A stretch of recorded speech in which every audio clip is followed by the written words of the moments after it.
Okay, let's take a look at this problem with a TI84 or an 83. They both work the same. I'm going to turn my calculator on and hit Stat.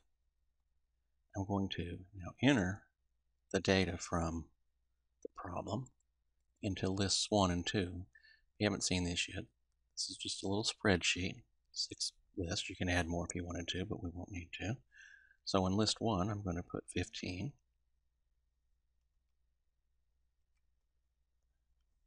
18, 11, 16, and 10.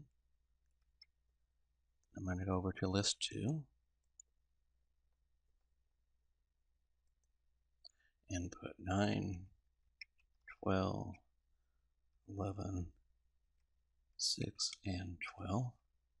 So no, those are just the numbers that I have, and I have X, all my X values are in list 1 or L1, and all my Y values are in L2 or list 2. And just while I'm right here, if you look down here, you see where it says L1 above there, so second 1 will give us list 1, and then second 2 will give us list 2. So I'm going to hit Stat. The first thing I'm going to do is go over to Calc, and I want to get for the X values, which are in list 1, second 1. You don't need to change the frequency thing. In fact, it would be a preferred thing if you didn't, and hit Calculate. And you'll see I have the sample mean of 14, which is what we have when we calculate it out by hand, and a standard deviation of the sample, the SX of 3.39. This also, by the way, anytime you see that arrow down, it means we have some more down here. It gives you the 5-number summary. Now I'm going to hit Stat, Calc, on variable statistics, and this time I'm going to do the same thing but for list 2. And again, there you have the mean and the standard deviation, 10 and 2.55, which is what we got before.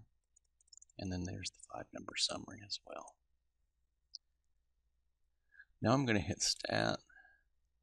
There's more than one way to do this. The way that I like, and it's the way we'll use again later in the semester for something else, is to arrow over to Tests, arrow up to Lin Reg T Test, hit Enter.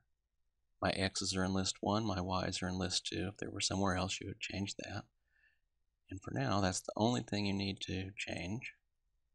Just go down and hit Calculate. And gives you some things there we'll get to later. That A is the y-intercept for a line. That's good to know. The B is the slope, in this case minus 0.26. That means we have a downward slope. And if you go a little bit further down, you will see an R of minus 0.346, which we had minus 0.35, so rounding, we had that too.